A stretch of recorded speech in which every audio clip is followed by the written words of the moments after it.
Ang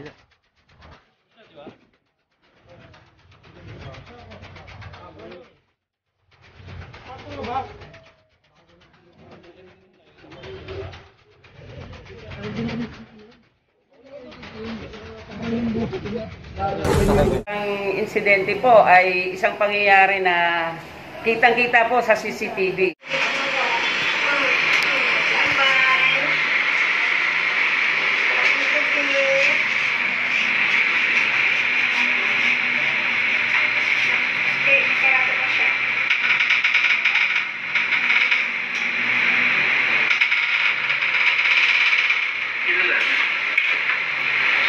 Kaya po, doon po nanggaling yung mga hakbang para sila po'y mahuli. At awa naman po ng Diyos dahil po sa ating mga kapulisan sa pamumuno ni Colonel Robert Domingo, nahuli po ang ilan sa kanila.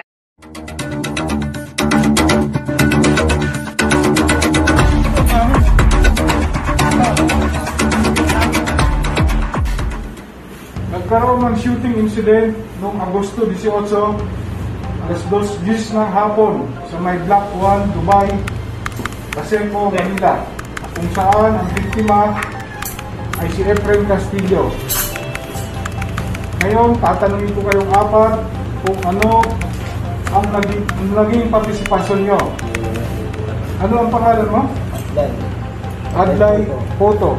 Ano bang naging partisipasyon mo rito sa insidente na to, sa shooting incident na to? Kung ako po yung naghatid sa biktima. Ikaw yung naghatid doon sa biktima, nakasama ang suspect. Ikaw ba yung nakaitim doon sa CCTV na, no? Okay. Ikaw, anong pangalan mo? Musa po. Musa Madrasa. Ano naman ang naging partisipasyon mo rito sa... Garantor po ng bike. Garantor ng bike. Kasi nakatira po sa bahay ko po yung mayari ng bike. Yung may-ari ng bike. Yes po. Ikaw naman, anong pangalan mo? John Mark po. John Mark Hongria. Anong naging partisipasyon mo rito? Ako yung nakarinig ng kabulit na sir. Ikaw ang nakarinig sa pag-uusap nila. Anong pag-uusap yun? Tungkol dun sa biktima sir. Doon sa biktima? Opo. Na? Yun nga po. Ganun. Bubugbugin lang. Nabubugbugin. Saan mo narinig yun? Doon po sa bahay niya. Parang doon. Sa bahay nila? Parang doon. Dante. Anong pangalan mo? Dante Pagalya. Dante Batalya. Pagalya. Okay. Anong partisipasyon mo rito?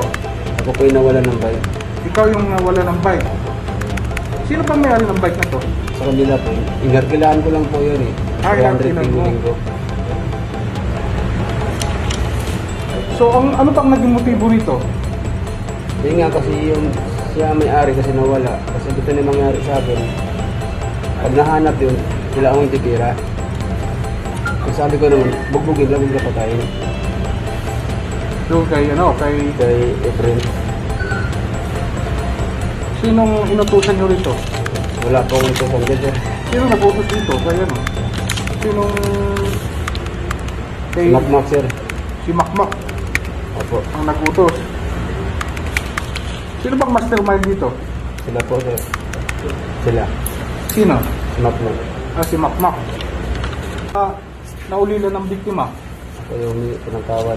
Kasi hindi ko makalain na gano'ng mangyari. Ang alam namin, bugin lang dapat nila. Hindi pa patayin. At pinatay nila eh. Hindi ko naman po alam eh.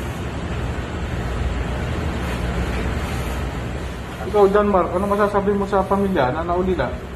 Para niyo po sana kami sa mga pinawa nila. Sana mapatawad niyo ako na para sa lahat ng biktima. Ikaw, Musa, ano masasabi mo? Sana po, patawarin po kami ng namatayan kasi hindi ko po namin sukat akala na babarilin niya. Kasi ang usapan namin, bubugbugin lang, pipilayan. Ewan ko po bakit naganap sa, nandong sa barilan. Adlay, Humingi din po ng kapatawaran sa mga naulila ng biktima at mga pamilya na hindi po namin akalaan ng mangyayari. Kung bakit pinatay. Ayun lang po. ano naman ang magiging mensahe mo rin kayo, no? Kay Junior, Isaydin Sumangka. Po, Brad, sana sumuko ka na. Ayun lang siya. Brad, sana sumuko ka na.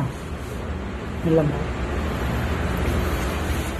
Pero tulungan ko naman ako. Alam mo naman yan. May magina pa ako. Sana sumuko ka na. Brad, sumuko ka na para matapos ito lahat. Yun lang po.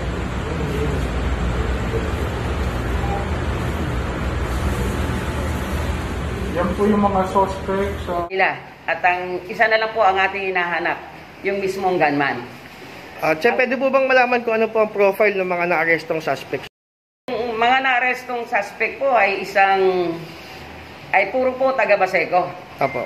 Ang isa po doon ay anak ng isang awardee sa ating pabahay sa Baseco community. Apo. Si John Mark Ungria. Siya po ay nakakalungkot po na sana inisip man lang nila na nabiyayaan sila ng maganda ni Mayor, pero ganun pa man ay sumali pa po sa mga bagay na hindi po kanais-nais, yung pong pagpatay. Inaano po natin yan dahil sa pamumuno po ni Colonel Domingo ay ngayon lang po nangyari na may ganyang pagpatay sa ilalim pa ng ECQ, sa init ng araw. Nagkaroon po ng ganyang pangyayari dito sa amin at yan po ay kinukondena namin dito sa aming barangay at panay po ang sabi natin kay Colonel na mahuli dahil ayaw po nating maulit yung mga pangyayari noon. Baka po masanay na naman yung mga kriminal na katulad nila. Che, kitang-kita naman po na napakalaki ng pagbabago dito sa Baseco. Sa magandang samahan niyo po ng Baseco Police Station sa pamumuno ni Colonel Domingo. Ano po ba ang hakbang ng barangay para po sa ma-maintain ang peace and order dito sa inyong nasasakupan? Sa tulong po ng barangay at ng ating kapulisan, tayo po ay araw-araw naman nag-iikot, nagre-responde. Kasama po yung ating kapulisan. Kaya nga po, lahat po ng dapat gawin, pinagsisikapan po natin yan na ang kapayapaan dito sa Baseco ay ating mapanatili. Kaya nga po nagpapasalamat tayo, meron po tayong station dito ngayon sa pamumuno ni Colonel Domingo na siya po talaga nating inaasahan ng ating mga kapulisan na may mabubuting kalooban at tapat sa tungkulin. Yan po yung isa sa nakapagpapabuti dito sa ating barangay. Che, hindi lang po sa peace and order natin maaasahan ng mga pulis natin dahil katuwang niyo po sila. Maging sa pamimigay ng mga ayuda, tama po ba? Yes po, lagi po tayong may mga ayuda na ipinararating dito mula po sa ating headquarters kay General Danao at sa nung kamakailan lang ay kay General Eliazar. Marami po tayong natatanggap na ayuda na nanggagaling po sa ating kapulisan. Che, baka ano na lang po, parting words, may mensahe po kayo para sa inyo, sa mga residente dito sa Baseco. Lagi naman po natin sinasabi mga kabarangay na sana'y maging tahimik po tayo o hindi po tayo lumabag sa batas. Sundin po natin anong ikabubuti, lalo na ngayong panahon ng ECQ. At siyempre po doon sa isang kriminal na bumaril po, nakitang-kita naman sa CCTV. Sana po ay makonsensya ka at sumuko ka na lamang dahil yan po ay patuloy na ginagawa natin ng paraan ng ating kapulisan na ikaw ang mahuli at hindi kanila pababayaan na nakakaligtas at nakakalaya hanggang sa ngayon. Yun po yung ating inaasahan na maliban po doon sa mga nahuli, yung pong pinaka-gunman, yes, makapagbibigay po sa atin talaga ng kasiyahan at makaluwagan ng kalooban kapag yan po ay nahuli. Yan po yung mga suspect sa pamamaril.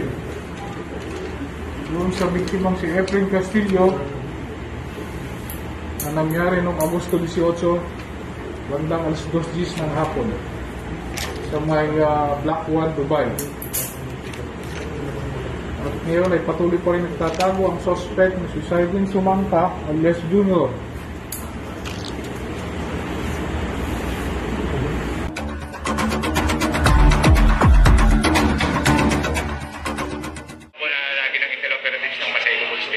sir, baka nila.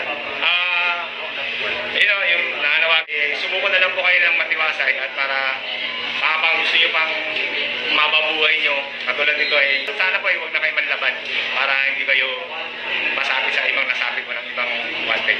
Ito paulit-ulit kong sinasabi, lalong-lalo na yung ayaw kuminto. Okay, sabi ko nga, if you will not change your ways, your birthdays will be changed. Okay? So let us repay back our community by giving serbisyong tama sa ating mga nasasakupan. Sa ating mga kapulisan, lalong-lalo na yung nagtatrabaho at nagsiservisyo ng tama, mabuhay kayo and keep it up.